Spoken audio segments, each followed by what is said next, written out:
Hello, I wanted to provide you a very quick overview of how to use our GeoAppSmart for real estate application. This is the opening screen. You can see at the bottom here we've got this video, actually, the one you're watching. So what we have to do here first is just open GeoAppSmart. What you'll see is the application loading.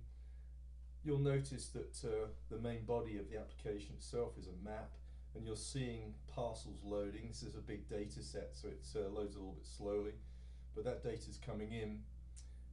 GeoAppSmart is based on a widget model. So on the left hand side we have a whole load of what are called widgets. These are basically tools that you can use to do various things with your data and interact with the map. I'm just going to very quickly walk through those widgets as we see this parcel data loading. So you'll see this top widget is a layers widget. You can actually open and close this. By default this one's actually open. You can turn layers on and off, so in this case we can turn the parcel layer off if we want. So I'll just do that now, and you'll see that that disappears. So there's that parcel layer. We can actually click on next to the cross next to the Lehigh Parcels option, and you'll see that there's a legend there that shows you what that layer is. Let's just for now turn that layer off again. I'm just going to show you some of the other tools. I'm going to skip over search, we'll come back to that in a moment. Now what we've done with these widgets is we've really developed widgets here which are very focused on the real estate market. So some of the things that real estate folks need to do, common activities within the world of location and maps. One of the key ones is this print option. So you can actually print out a PDF here, or sorry, you can generate a PDF and print that. So you've got a whole load of settings here that you can make it so it's exactly as you want it. You can change the title, you can actually change the format of what's output as well. So that's something that we've built into this application, an advanced printing widget. A couple of other ones here. There's a draw widget, so you can actually annotate the map. So if we want to drop a point on the map, for example, we can go ahead and click and a point gets dropped. There are other options in here as well. You can draw lines, you can do polygons, all sorts of different shapes and things you can draw and annotate on the map. I'll close that and I'll go to the measure tool. Now the measure tool allows you to measure lengths and areas. I'll just show you the length measurement. So we're just going to measure from this point to this point and down. And you'll see that that combined distance is 0.38 miles.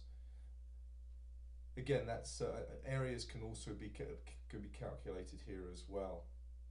So that's two of the tools. One thing I wanted to note here is you'll notice we've got arrows just to the side of measure tool. We can actually drag and drop these tools onto the map. So if we want to close this left side and we want to have maximum real estate for the map itself and just use that tool, we can go ahead and do that. So that's kind of useful, particularly if you're using a mobile device. Now this is an application which can be used on a mobile device, a phone or a tablet, and in this case I'm using it on a PC, so it works across all platforms, Android, iOS, Windows, and also any device as I've mentioned. I'll just click on the arrow here and that will plop it back onto the left side here. So there's two of the tools.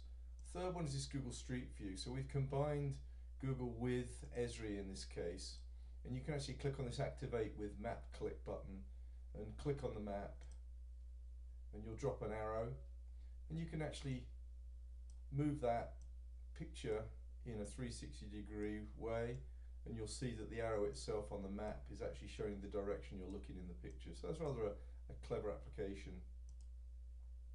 Okay, let's do search. Now for this search option I'm going to turn the parcels layer on again, and let's just open that up. Now it's quite a big widget, this one. It allows you to do a couple of things. You can, in this first interface, you can actually do a search for a parcel number.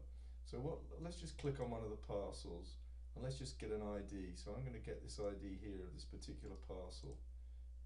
And let's close that. So let's just put that in as our option and we'll do a search. What you'll notice is we've now zoomed, we've searched, found that parcel, zoomed to it, and it's now highlighted, and in the bottom here we've actually got a table which has that information in it. So we could do a number of other searches here and add to that what we've got in that table at the bottom. So if I put another parcel ID in on the left hand side and did another search and clicked add to existing results, that would be added to the bottom to the table underneath. We can now actually, if we want to, do an export. And I won't actually do it, but I'll show you what that does. Clicking on the export button gives you the ability just to download that as a spreadsheet or a CSV locally. So you can take that as a file.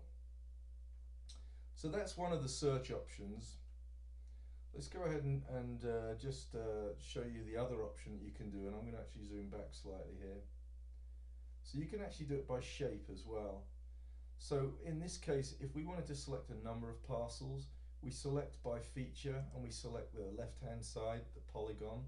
We can actually drag an area on the map. And if we do that, if we click the Add to Existing Results and we click Search, you'll see we've now selected all of those parcels and they've been added to the table at the bottom. Again, we can export those if we need to. So that's our search functionality.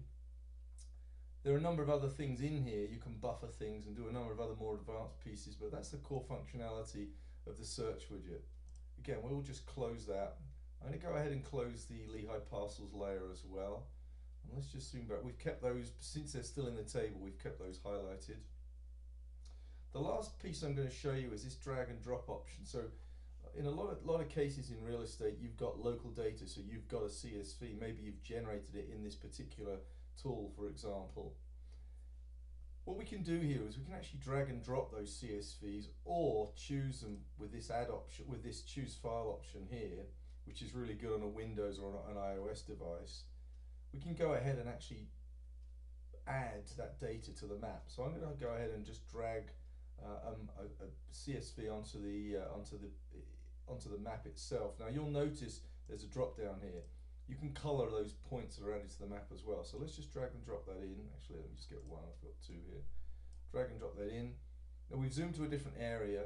We've added those points to the map, and there are only two homes or two buildings in that particular CSV.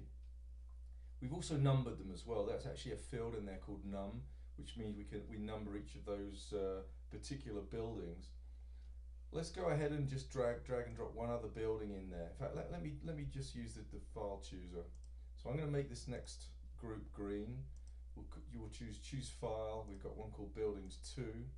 We'll add that, and you'll notice we've then zoomed back out to show, so we see all of the buildings that are contained here, and we've got 2 additional buildings in that second CSV, and they're numbered as well, 3 and 4. So that's our drag and drop functionality. Again, this is GeoAppSmart for real estate. We've built this out to provide some focused functionality for real estate professionals. We can extend this application based on your requirements. So it's a very, very flexible application. Thanks for watching.